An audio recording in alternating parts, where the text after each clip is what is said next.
Hey there, welcome to day 23 of our No Nonsense November. Sharon Horne-Ellstrom here, not documenting the journey. Over the last 6+ decades, I have had the opportunity to have lots and lots of experiences and learn different things.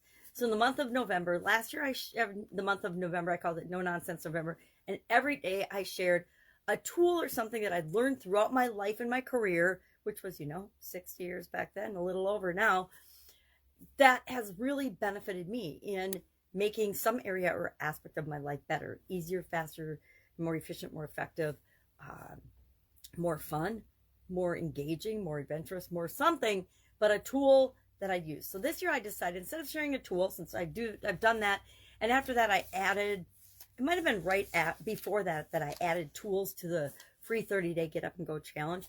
And in December, we're doing the 10th free 30-day Get Up and Go challenge since the pandemic started.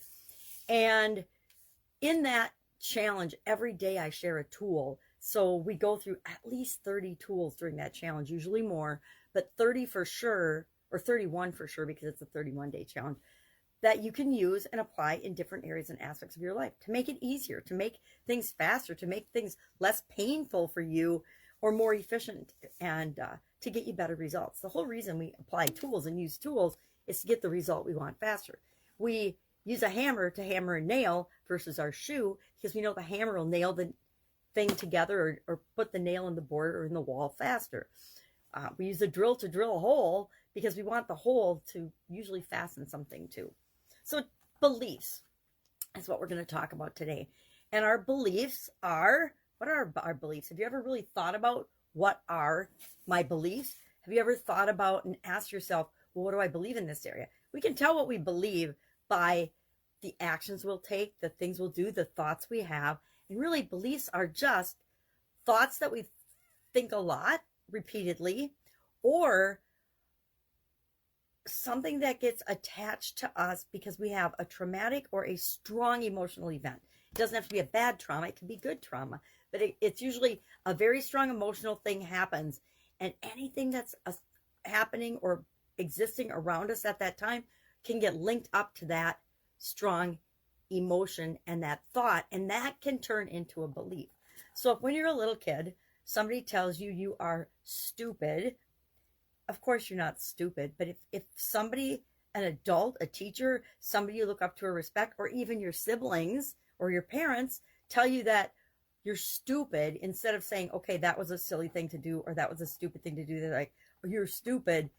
It's an emotional traumatic thing that happens, you might link up and believe and choose the belief, oh, I'm stupid. And then over the years, as you're growing up and developing, every time something stupid or silly happens to you, what happens? You automatically say to yourself, oh, that's because I'm stupid. Because when I was 3, I did this thing that spilled this, and I got called stupid by my grandma. No, grandma would never call you stupid. She would say, oh, that was a silly thing to do. Let's clean up this mess. So that's how our beliefs are formed. They're formed when we have strong emotional situations or strong emotions around us, or something that we think a lot or are exposed to a lot.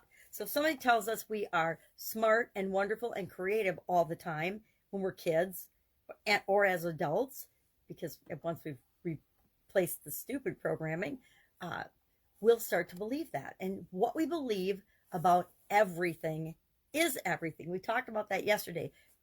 You decide what everything means. You define everything. And that's true of our beliefs too. We have the ability to choose and change our beliefs. Now, as little kids, not so much. We're pretty much stuck in the environment we're in. That's why a lot of kids have a huge disadvantage in terms of they have to overcome all the bad programming that they got from their parents, their teachers, the neighbors, their relatives, their friends, or their parents' friends, rather. So if your parents hung out with goofballs, you might be a goofball. If your parents hung out with drug people, you might be a druggie, etc. And you have to choose as an adult, or choose as you get old enough to make conscious choices, whether you're going to continue that behavior or not. It's why we see kids that have parents that are drug addicts or criminals that become just the opposite. It's why we see they've made a conscious choice to be different. So our beliefs, and one of the things I love to do about my beliefs, because every day I notice something that I believe and I think, who does that belong to?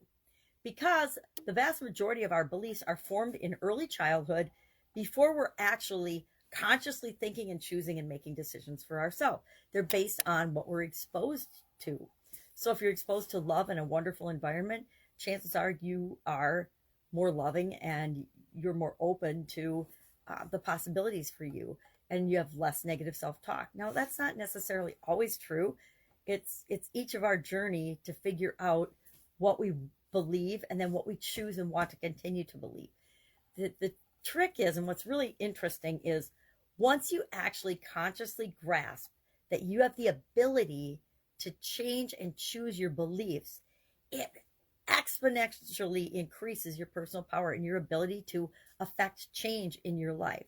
Like I said, one of my favorite questions to ask myself when I catch myself believing something or thinking something without actually thinking for myself about it, I'll ask myself, well, where did that come from? And if I don't know exactly where that came from, because we could spend our entire life unwinding and unraveling all of our thoughts and feelings and beliefs. We really, really could.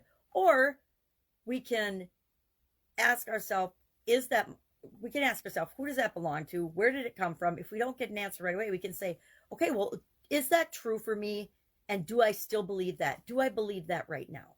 Do I believe I am stupid right now?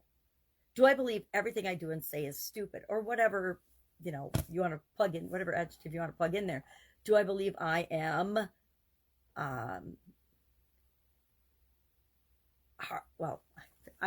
whatever you want to plug into instead of stupid, because we can create our beliefs in a positive or a negative way, and we can take and substitute our negative beliefs and negative self-talk about ourselves with a positive. So if I catch myself saying, well, that I'm stupid, that was stupid, I do stupid things all the time, I can flip that around and I can substitute, well, that was a silly thing to do, that's not like me, and then reinforce that I am smart and creative in many areas and aspects of my life, that everyone on the planet does silly, frivolous, stupid things on occasion, right? Have you ever spilt anything? Have you ever made a mistake? Of course we have.